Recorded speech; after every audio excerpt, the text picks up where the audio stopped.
Good evening. It is May 10th, 2016. My name is Jacob, And I'm Danielle. and we are the Proteus Podcast. Ideas in all shapes and forms. Jake, I have to tell you, you sounded a little bit unsure with the 2016 part. Well, I'm a little sketchy, I've been reading some books where the date is 2187, so. Oh man, wouldn't that be an achievement? The Proteus Podcast, 2087, and we still only have 2 listeners. Both of our listeners are very enthusiastic. That sounds like an ideal world. Probably. Enthusiastic listeners, Anyways, the 2 of them. I've been reading the Rama series by Arthur C. Clarke because I'd never read it. Because I was confused about where it started, so I never could figure out which book to get first at the library. Back before the internet was a thing. So the Rama series, not to be confused with the Ranma anime about a boy who gets dipped into a mystical pond in Japan, and every time he gets doused with cold water, he turns into a girl. I'd happily forgotten about that. No, Well, this is the Arthur C. Clarke science fiction novel about the gigantic alien spacecrafts that visit our solar system in the distant future. Okay. Yeah, that's a little bit different than gender swapping. Yeah, we're... A little bit, for certain values of the word little. When the word little is being measured in interstellar distances. But then, okay. I'm sorry. I'm trying to twist this for my own purposes. Yes. And It was a beautiful segue, and I promptly buried it as hard as I could, but continue on. No, I don't even remember where I was going to go now. Well, it probably had something to do with gender swapping. No. Nevertheless. No, I don't think so. I mean, yeah, there's a lot of bullshit going on about gender stuff, but the state of Texas, for instance, my home state where I come from, of which I am a proud, most times, daughter thereof, totally wants to make me illegal. Well, they'll get over it eventually. Eventually. Well, I don't think they really know what they're doing at this point because all the paperwork says that you're legal. Yeah.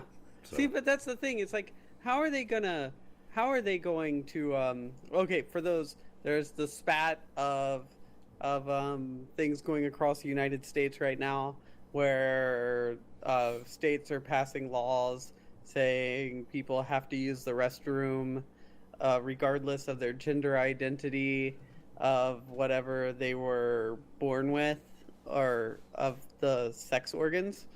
And Texas, being Texas, which is like the state of go large or just don't show up at all, has chosen to do both. Has chosen to go, you know what? Transgender people can't use restrooms. Basically. Yeah. So, hey, good job, Texas. I'm sure there'll be some lovely lawsuits involved in all this, and eventually people will be allowed to use the restrooms that they feel the most appropriate. Do you remember? This can only end in tears. Yeah. Do you remember the when the Wii came out and a radio station held a contest, hold your Wii for a Wii, and they made these people like drink like a gallon of water and then just sit around, and a lady killed herself in this competition because she held her pee too long. I don't remember that, but carry on. So, Texas is a huge state, right? They still have private restrooms in the state of Texas. Well, okay, but let's say you are driving across the state of Texas, right? And normally you would go to a Target or a Starbucks or a 7-Eleven, and you would stop and you would use the restroom. Sure. This is targeting specifically. What was happening is that Target said that they will allow people to use the restrooms of the whatever they see as their gender identity because they're behind trans folk or the GLBT folk. Okay, so as backlash to that, the Texas state government was like, "What? No, you can't do that. If someone says this, then you have to do it." And they were like, "Well, there's no law about it. We're gonna allow this in our place." And so the Texas governor was like, "Nope, technically your restroom counts as a public restroom, and any business like yours is a public restroom. So I'm gonna ban trans folk from using public restrooms." Yeah, it'll get struck down. I can guarantee you that when it finally comes to it, and really, it's an unenforceable law. You know. Yes. And by that virtue, it will fall when the time comes. And I agree with you, but it's sad that it's gotten to this point. That there has to be like this visceral overreaction. Do you know the show The West Wing? I've never watched it. I am only peripherally familiar with it. It's really good. Like, I think Republicans and Democrats both can enjoy it for what it is. There's some interesting commentary. And in one of the episodes, the president meets with people who want to put into the Constitution that it is illegal to burn the American flag. They want to they talk about it as if they're like, the American flag needs protections, and the president is like, has there been a spate of rampant flag burning in the country that we have to legislate this? And they're like, no, of course not. He's like, then why would we create a law? So it's like useless legislation. Yeah. And so it makes me wonder, is there like some spate of like rampaging, transgendered, pedophilia, children predators rampaging around the country right now, violating children in restrooms? I hadn't noticed one, but boy, you can sure get people whipped up with hyperbole these days, can't you? Well, that's what they're doing. They're hyperbolizing like transgendered folk being in public restrooms. Something that they've been doing for decades. Some may even argue longer than a century in this country. Yeah, and a large portion of this, as we possibly discussed off the air previously, is driven by an ignorance of the procedures involved in transitioning. Yeah. Because there's a whole collection of rules and procedures and ways this is done to prevent this exact problem. So, so this, of course, I could rant and rage and be angry about it, but in truth, I'm more depressed. Yeah. So let's talk about something silly instead. Well, I want to talk about something silly. All right. But I sent you a picture then. Okay, I'll look at the picture in a moment. But I'm going to lead into another thing before we go into something silly, because I want to end the conversation on something that we can both laugh at that isn't overly serious. And that's the cause, the current political climate that's leading this. The great orange foe. And I'm going to bring up Donald Trump. As I was saying. Yeah, that guy has whipped up so much anger in his aftermath. Because that's why he's been winning. It's not because he's intelligent. It's not because he's been able to give great oratory. I mean, Lord knows it's not because of great oratory. It's not because any of his policies are sound or anything that he does is viable. it's because he's tapped into people's anger. And whenever you inflame angry people that are already disgruntled and you make them more angry, they start spreading that anger out. It's like a wildfire. And so this right here is why I don't fear, I don't dread, but am completely unenamored and completely appalled by the idea of a Trump presidency. Well, this reminds me of an unattributable quote. It was, misery loves company. Online misery loves random unsuspecting strangers. True. Except in this case, all those... I'm mad as hell and I'm not going to take it anymore, and you should be too. Right, and... so angry! Okay, so, here's the deal. I sent you a picture. It's a picture of a menu in a bar. Okay. This is going to let us rant about the government, but in a funnier way. Apparently, in some such state, as I am unable to recall, there is a regulation stating that any premises that serves alcoholic beverages where they are consumed by the drink is required to have food services available at all times for at least 25 persons.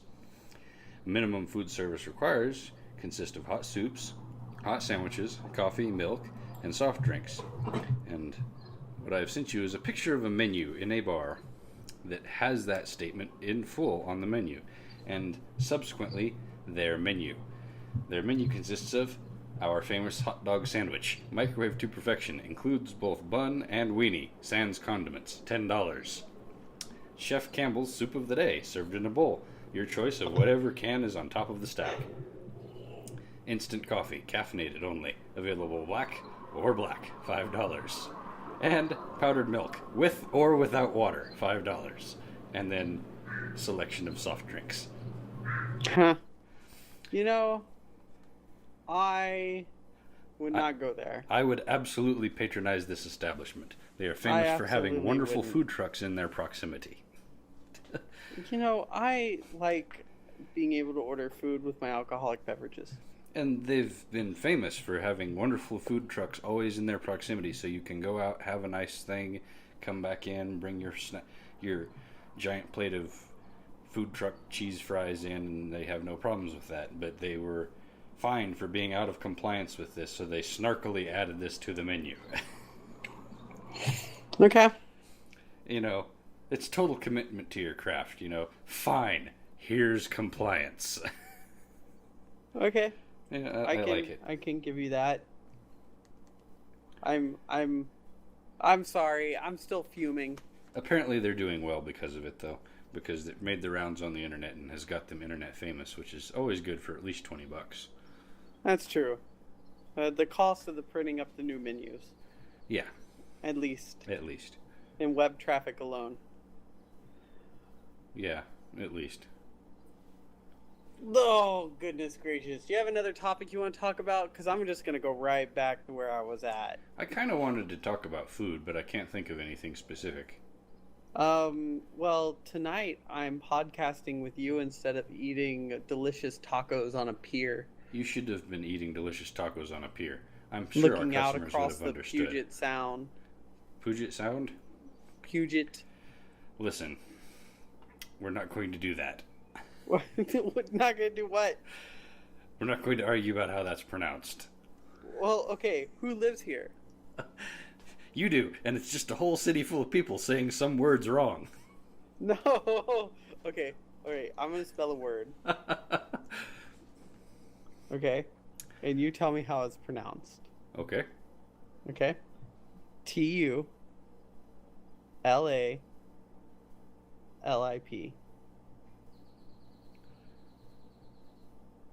Aardvark.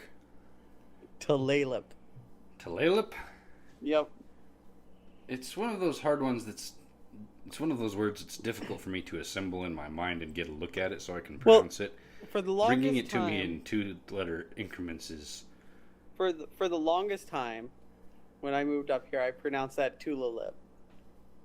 Well, that And seems then I reasonable also. and then I was told that I was being offensive to the indigenous populations. True. Probably not wrong there. Puget Sound. Puget Sound. Not the Pugo Sound. Or the Puget Sound. Puget. Puget. Listen, There's I come from a land where words are much more difficult. So, Smith. Snow. We have a town named Weibo. Guess how that's spelled? Fouebo? Yeah. Ouebo? No, there's an X in it. Oh, well, there you go. So, We have a town up here that I still can't pronounce correctly half the time. It's a Puyallup. Puyallup? Yeah, Puyallup. It sounds like something, the sound you make falling into a puddle. And I'm pretty sure I'm spelling it incorrect, or I'm pronouncing it incorrectly. But it's spelled Puyallup.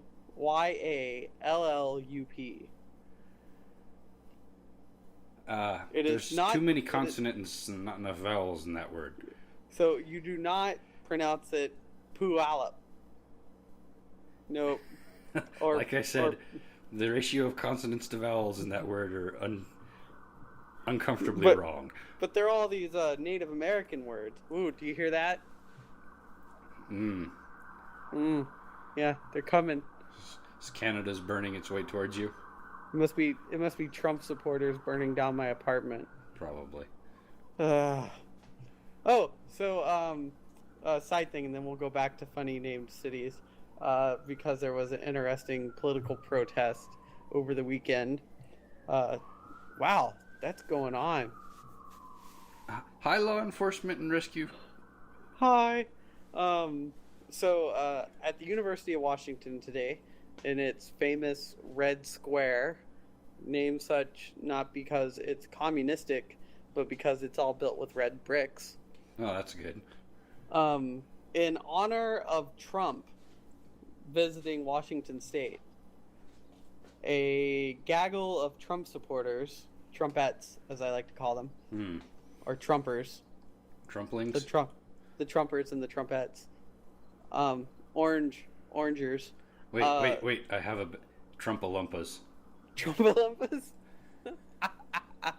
A gaggle of Trumpalumpas decided to build a figurative wall. A figurative wall? Yeah. Is that a wall made out of unpleasant words or something? Yeah, so they had this big printout of a wall. And, wow, normally they just fade away. Yeah. But anyway, your neighborhood is in dire straits. They had this big picture of a wall, and then it had derogatory things, or what I considered to be derogatory, of no Hispanics, no Muslims, and a couple other things. And these people were all proudly wearing Trump gear. And so all these people, these students who were at the school, hastily made banners America loves all people, stuff like that, and tried to stand in front of the wall. Okay. Yeah. Because it was this isn't what our school represents. And all the people that were there that were Trump supporters were all these old white people from the east side of the state. Get off my lawn. Yeah, get off my lawn, kids. Get off my plane. So, yeah. Funny thing about Puyallup, full circle, back to the town of Puyallup. Washington State has 2 fairs. Okay. You said fairs. Like the Texas State Fair. Yeah, for a split second I thought you said bears, and I thought, boy, surely there's more than 2. There's only 2 Washington Bears left. Their name are Stan and Fred. They've been together for 30 years. That sounds about right.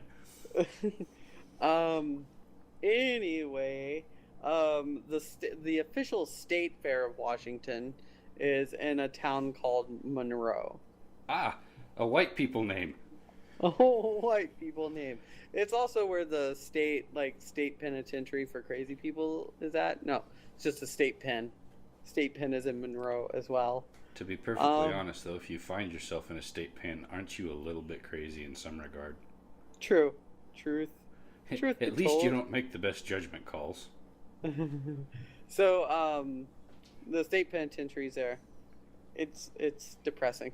And the state fair, the official one, used to have people headline it like Weird Al Yankovic. And Well, other sounds random, like my kind of show. like super random. And always loses money. How do you lose money at a state fair? I mean, all you do is sell overpriced concessions. Yeah, that's what you would think. So in Puyallup, they were like, you know what? The state fair sucks. We're going to do it more better. So they do the Puyallup Fair. And it makes shit tons of money. Well, that seems about right. It's all ran by private. It's like owned by the city, by the businesses of Puyallup. Yeah. Like the land where it's at, and they have like these big showrooms and blah. And let me tell you something. I love the Puyallup Fair. I go every year, and I get my quarter-pound slice of banana cream pie. I get my corn on the cob. I get my foot-long, inch-and-a-half thick hot spike sausage. Oh. Chicken fried butter on a stick. Turkey leg. You know. I did try the deep fried butter one year. It was the grossest thing ever. In the words of Black Mage, do you use a fork? So it's like they like batter it a lot, and it's supposed to melt into the batter. Yeah. So it's basically just crispy fried. It doesn't do it. It's just a stick of cold butter with some fry on the outside. No, it's worse. You take a bite, and the outside is crispy, right? And then, like, as you're biting into it, all the melted butter... Okay, first, you realize that only the very outside is crispy. Everything below that is soft and soggy. And then all the melted, scalding hot butter just explodes everywhere. The collection of mental images is just glorious to behold. So if you've ever wanted to star in a cholesterol-filled bukkake scene, this is your shit. I'm pretty much sure I'm never going to need to do that, but wow, thank you for that. I mean... And Mom, if you're listening, don't Google that word. But, it was disgusting. I nearly got sick right there.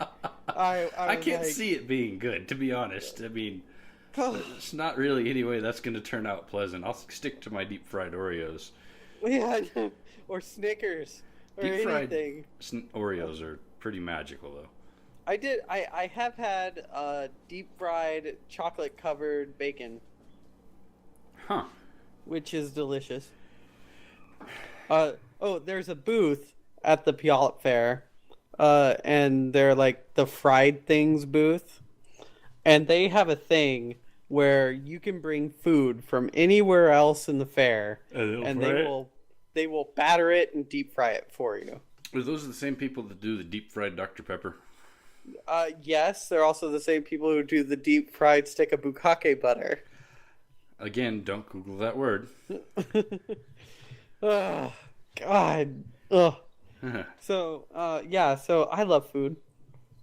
Well, that's amazing. I love a variety of food, but I saw a recipe, probably on Pinterest, because reasons we'll not get into, that looked really interesting. It was for a chicken pot pie, except it was an ad for some brand of waffle fries. The point is it was a chicken pot pie, but instead of using a top pie crust, they just topped the whole thing with waffle fries. I was intrigued. Alexa, seasoned waffle fries. That word phrase was in the article about 20 times. Have you ever tried Alexa brand seasoned waffle fries? No. Yeah, it got a little excessive. I was really frustrated by the time I got to the actual recipe. But speaking of saying the names of places are wrong, I had a quote picked out, and now I have a better quote picked out because I had one that applies to that absolutely perfectly. I'm listening. And it's from Back to the Future. It's Doc Brown. And he said, "You sound like a damn fool when you say it wrong." Mm-hmm. That's all there is. And it's so true. So, all right, I'm with you. I just saw something really interesting. Oh. Did you ever play the Dishonored game? I did not. I saw the trailer for it. It's gorgeous. It's a wonderful. It's probably one of the best stealth platformers I have ever played. That's saying something. Oh yeah, I love those stealth games. This one, they have announced A sequel. a sequel. It has a female protagonist. I saw that. I'm excited. Yeah. Did you see the trailer for the Battlefield 1? No. Yes, it is the announced trailer. They are going back to their roots. Basically, they are retconning a new Battlefield 1904 into their lineup and calling it Battlefield 1. Okay. It's gorgeous. It's Battlefield, like, are they going back to, like, World War II? Yeah, World War I, World War II, it looks like. Oh, I think man. you're getting both of them. There's stuff on horses with sabers, and there's tanks, and biplanes, and fighter planes. See, that right there, without seeing any trailers, without reading anything about it, that makes me interested. Yeah. I mean, clearly some of it seems to maybe cinematics, but it also looks like it's going to be super fun. Apparently it is the highest rated trailer on YouTube right now. Has the most likes of any trailer on YouTube for games. The thing is something that obscene, like 20 million views and 1 million likes in the first day. Well, Battlefield 1942 was a genius game. It truly was. And in so many ways, for the time, the graphics were great. The physics were okay. The scope of it, where you could put 64 on 64, was unheard of. Correct. And I think when they went modern... And it shrank it down to squads of 8 on 8. It just wasn't the same game. Right. It was like they were trying to replicate, like, Call of Duty and those style of games. And the more they tried to do that, the less they became a brand. Yeah. The less they were as good as they could have been. And then they were like, well, we'll do something they haven't done. We'll do a future Battlefield. And that wasn't particularly well received. Speaking of future Battlefield, Call of Duty Infinite trailer is out. It is the most hated trailer on YouTube with the most dislikes. Is it where they put it in the world of BioShock Infinite? No, it's basically, it looks like a prequel to Halo. A prequel to Halo? Yeah. People are not impressed. It's Call of Duty. Yeah, it's because it's Call of Duty. But Halo. You need to check out that Battlefield trailer. Do you have a quote for me? I do. My quote today is about pineapples. Oh, no, not again. When life gives you lemons, sell them and buy a pineapple. How to better your life 101. Davin Turney. You know, I always like that when life gives you lemons, demand to see life's manager. I don't know why everyone's always hating lemons. I mean, lemons are amazing. Limes when I was a kid, far superior. Yeah, but with a lemon, when you're a kid, you cut that in half, give the other half to your brother, and you can suckle on a lemon. You can't suckle on a lime. The inside of my head nearly turned outside inwards, just thinking about suckling upon a lemon. fewer things seem more unpleasant. Oh, Anyhow. it's so good. Add a little bit of salt. Yeah, we're clearly going to have to part ways on this one. So, how jaded are you? 12. A 12, wow. Government's got you down again, eh? I'm so pissed off. I'm so angry.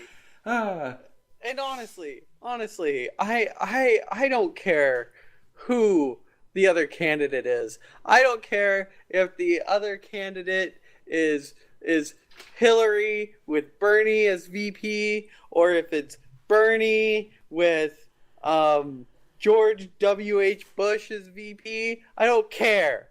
Don't vote for the Trump-a-Lumpa Supreme. That guy's fucking nuts. Wow. You heard it here first, ladies and gentlemen. I'm serious. Don't make me illegal. Don't make your loved ones illegal. Don't try to close our borders to a specific religious group. Holy fucking crap. Okay. Next week, when we regain our PG-13 rating, Danielle will talk about something less stressful. Oh, God. As for myself, I am only approximately... How jaded am I? I guess I'm like a 4. Or actually, I think I'm a 5. I am balanced on the fulcrum of suctitude. You know, come and join me. Come and join me on the ultimate of suctitude. I am so bitter right now with the Republican Party. You have no idea. Well, you know what Lily Tomlin said about all that? What? No matter how cynical I get, it's just never enough to keep up.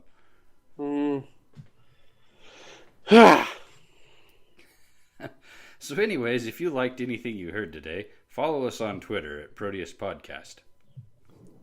Or email us at proteuspodcast@gmail.com. Or follow us on Stitcher, whatever that is. Or iTunes, whatever the hell that is. You remember to rate us and review us in the places you can. Thank you. In that case, I'm Jacob. I'm still Danielle. And we have been the Proteus Podcast. Good night. Good night.